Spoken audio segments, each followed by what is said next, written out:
So as an introduction, Reverend Dr. Guy Williams has plumbed the depths of the studies of history, theology, philosophy, and Western mystery traditions.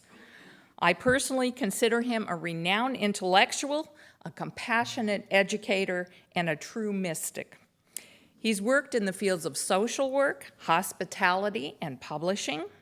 He's an ordained minister serving as spiritual director of the Hilltop Spiritual Center in Fallbrook, California. Additionally, he also serves the Corazon Global Community in Tijuana, Mexico. He offers tools for self-awareness and personal growth. Please join me in a warm welcome for Reverend Dr. Guy Williams.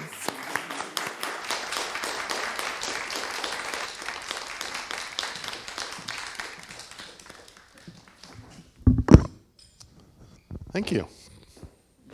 Thank you, Des and Chelsea. That was just so lovely. Thank you. Thank you both. And thank you, Anne-Marie, for holding the consciousness. And Reverend Juanita, it's nice to, well, I don't see you, but I feel your presence. It's good to hear. It's good to know that you're here and all is well.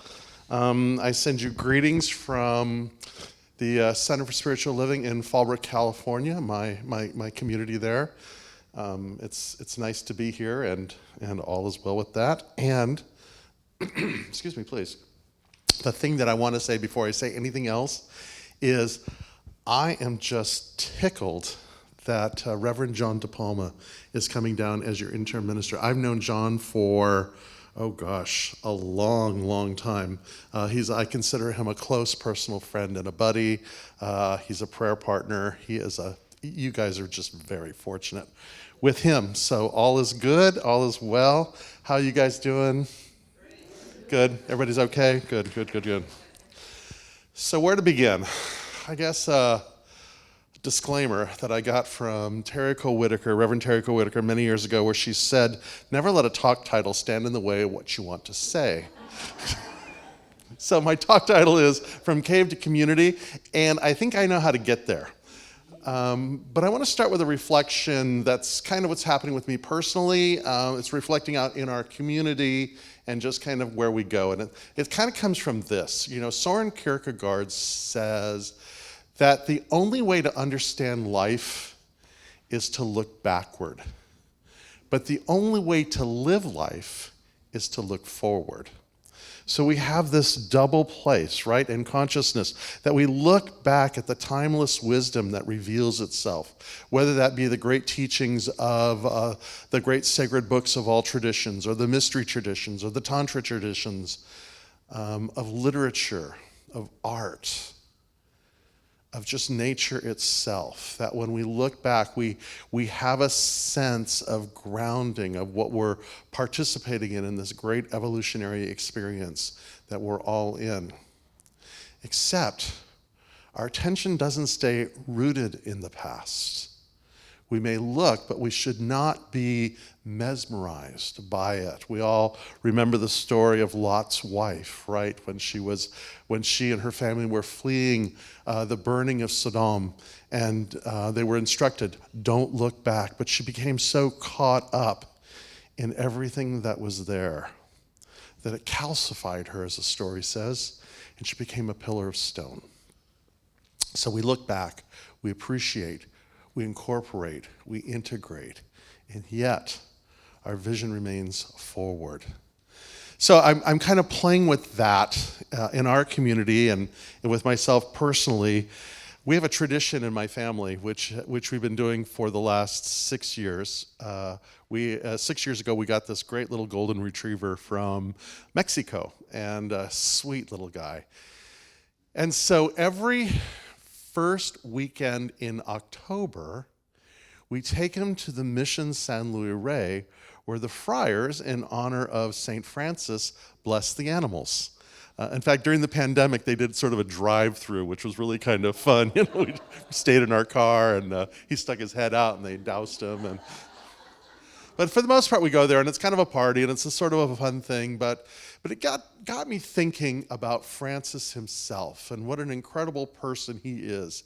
And again, looking backward, there's so much we can learn from this incredible mystic, this great teacher.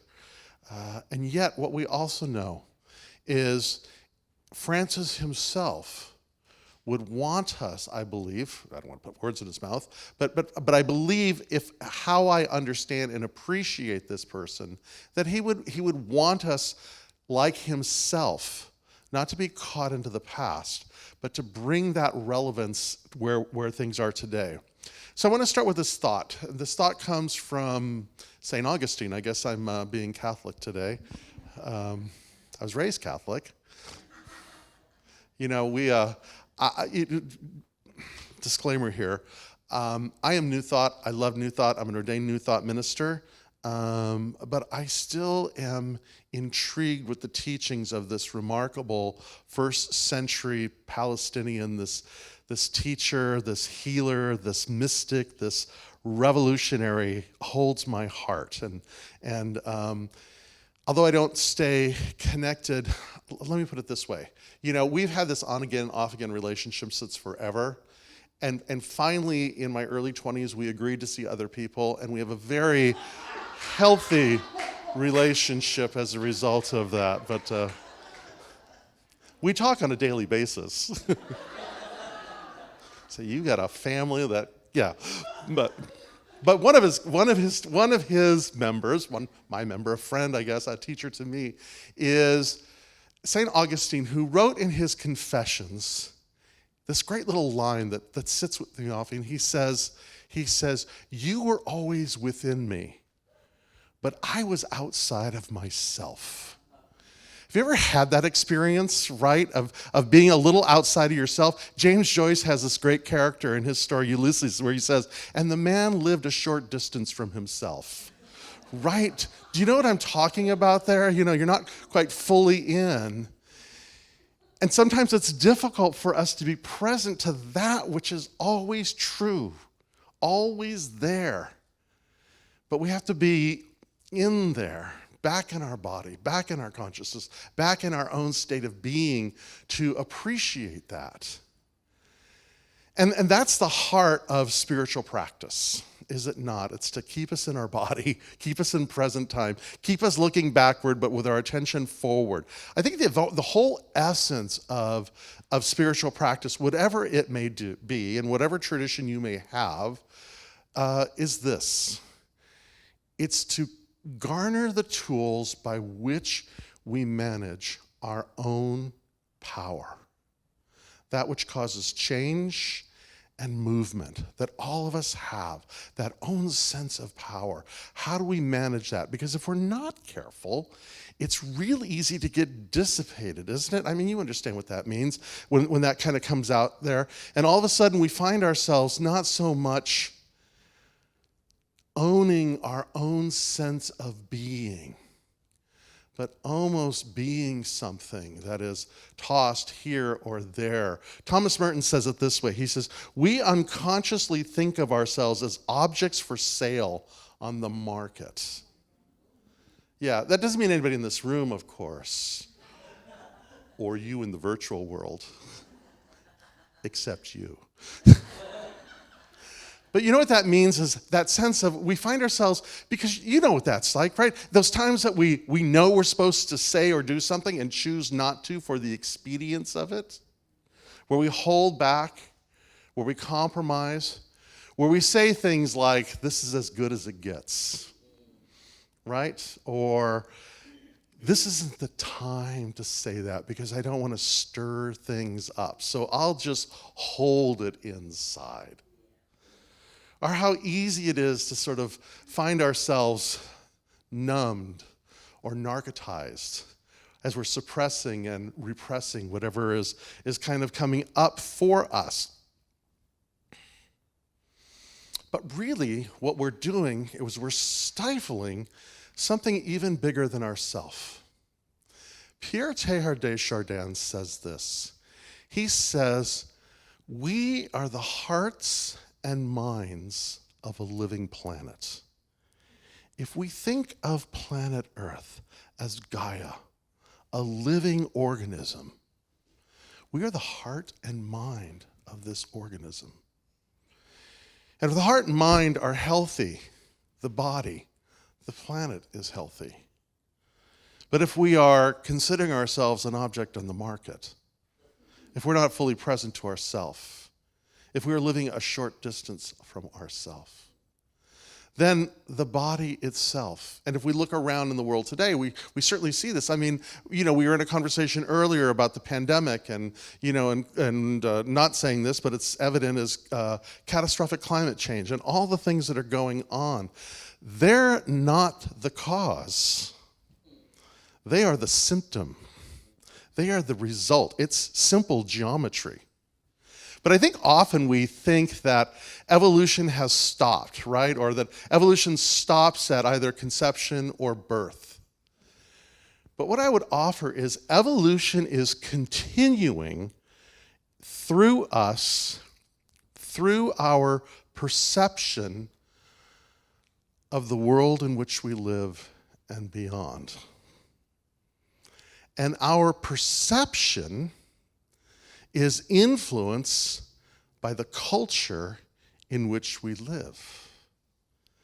And our culture is determined by the stories that we tell. So in a very real way, evolution is happening through the stories that we tell. And part of developing a spiritual practice, I believe, as well as managing our power, as are able to tap into our intuitive, as Dr. Holmes says, that voice, that divine voice within. What my teacher used to say is, that the mind thinks through reason, but the soul thinks through intuition. So we cultivate that. But one of the things that developing an intuition, a sense of discernment through spiritual practice, is we also develop a little known organ in our being, which I like to call the crap detector. That we know. And we know, and sometimes we try to tell ourselves that we don't know, but we know. And it's following that. It's being within integrity with ourself. David Dark, who's a theologian that I appreciate often, wrote this. He says, after a certain point, I imagine the only power some of us think we have left is the power of having backed up someone else's lies with our own exchange for perceived security. I think of this as a form of living death, right? Of where we outsource the authorship, the authority of our life for something called perceived security. That little word that we make up so we can sleep at night. And so we sit with this. But the thing with that is, the divine only works in truth. The divine in us is only vitalized through truth. So if we are surrendering that to a lie, we are in fact diminishing our own personal power. This has been the ongoing struggle, the never-ending story of what it means to be human. It goes all the way back. And if we look at the stories that we tell that create the cultures that we live, that form the perceptions of how we see things, it's woven in there all the way through. Whether it be, the story of Exodus or the story of Star Wars. Whether it be Plato's Cave or The Wizard of Oz. There is this theme, this story that is in there. It's enigmatic. And the theme is basically this, is that when we succumb to the temptation, we eat the fruit, we drink the wine, we taste the whatever it is, we slip into a state of amnesia. And when we are in amnesia, when we forget who we are, we become slaves to the dark land. You know, the famous story of Plato's cave tells it so well, but it's, it's basically the Matrix and these other stories told. But what Plato says is, imagine this. He says, imagine you were born in a cave, and your whole life, all you saw was the projections on the back of the cave that were projected onto you. Now, if, like the Truman Show, if this is what you grew up seeing, wouldn't you think this is reality? Because you had nothing else to base it on. He says, but what if someday somebody came along and took you out of that cave, probably kicking and fighting, because it's like, oh my God, don't take me from here, I can't see, what am I, oh, everything's gone. And we would be unsettled. We would be terrified of the bright lights and the so many colors. And then we would adjust. And what we would realize is we have been living a lie. And all of a sudden, our entire perception has been changed. Everything has changed.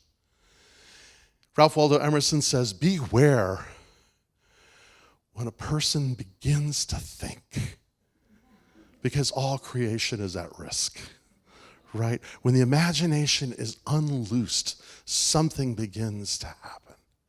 But then Plato says, imagine this. Imagine going back to the cave and telling your friends what you saw. Well, they would laugh at you. They would scorn you. They would vilify you. They would crucify you. How dare you upset the status quo of what is? Now, that's the timeless story that we see in each and every story, yes? But, here's the thing, which I think is beautiful, is that we are not left without hope. In fact, cooperators are standing by.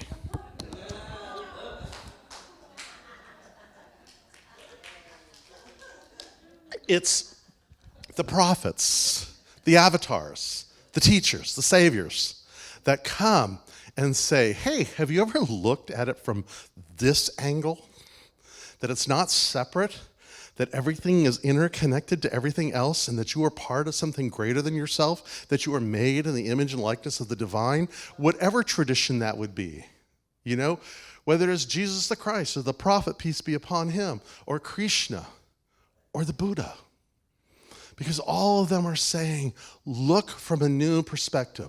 Look to see how things can be different if we let them just be that way. So, that brings me back to my friend Francis. Francis was such first of all, let me just say this, is I think most of us have a misrepresentation of who Francis is. Most of us think of him as that guy with the bird bath, right? And a few little doves and maybe, talking to a donkey or something like that. But he was so much more. And what he offered in a very radical way is how to create a new kind of community, a new way of being, a way of living together, a way of going further together. And there are many things that he taught, but I would like to offer three that I find very exciting about it. The first is this, is he followed his own inner voice. It is remarkable. Well, it was probably because the Inquisition had been started yet, but it's remarkable that he was able to think as far as he was to think, to create what he was able to create a whole theology based on an idea of kinship, of intercreation. And for him, what he says at the end of his life is, I followed my own path. As Emerson says, each and every one of us has a vocation. Our talent is the call. The thing that excites us is the call. That which is innate within us that we know. When we're honest with ourselves and we realize that we have not outsourced this inner voice within us, it leads us to do remarkable and incredible things. Yes, you know what I'm talking about. Yeah. And the second thing he offered is this. Embrace your fear. Embrace your fear. Don't just tolerate it. Go in there and kiss it. Literally. There's a story of Francis when he was, by the way, in his outward life, he was an abject failure. He truly was. He thought he was going to be, at the time, he was a dandy when he was younger, and he loved to dress. His father was sold tapestries, so he loved to dress well, and he wanted to be part of what were the cultures that way. So he went out to war, and just terrible things happened to him. And one day, coming home in absolute failure, and mind you, this is the Middle Ages. This is the 13th century. He passes a leper. And what is the conventional wisdom of the 13th century when you see a leper? You cross the street and you run the other direction, which he did. And then he heard that inner voice. And he turned around and embraced the leper and kissed him and apologized. So imagine that. Think of the thing that creates anxiety in your life, that you're afraid. And don't wish it away. Engage with it. In a real way, ask it what it wants. And then the third thing that about Francis that I love about him is this, is that he loved distinctly. And what I mean like that is it wasn't that he, loved the whales, but he loved that whale and that whale. It wasn't that he loved the birds, but he loved that bird and that bird. You know that old saying that you've probably, maybe you haven't said it, I have said it before, to my own chagrin, is this, I love humanity, it's people I don't like. It's not Francis. Because I love humanity, and it's you that I love, and you that I love, and you that I love. And I'm willing to do the inner work to get there. So I'd like to offer a story about how we do this, and it's a story that I heard. Actually, I want to back up because I had another quote here that I think is so good, even though I went right past it, but I'll back up and I'll go forward. Yes. So one of my spiritual heroes is a man by the name of Pierre Teilhard de Chardin. The old joke is, Teilhard was it's an inside joke. No one's going to think this is, maybe there's somebody out there who's a theologian who will think this is funny. But Teilhard was a Jesuit priest. He was a mystic. He was a scientist. He was a geologist. He was a poet. He was an all-around good guy. And all of his writings and all of his insights were produced posthumously because his order and the church suppressed all his writings. So the running joke is if Teilhard had become a Franciscan, they would have published everything and gotten away with it. And in fact, many of the scholars in Teilhardian theology are Franciscans. But Francis said this. He says, by means of all created things, without exception, the divine assails us, penetrates us, and molds us. We imagined it as distant, the divine, and inaccessible, when in fact we live steeped in its burning layers. We live steeped in the burning layers of all creation.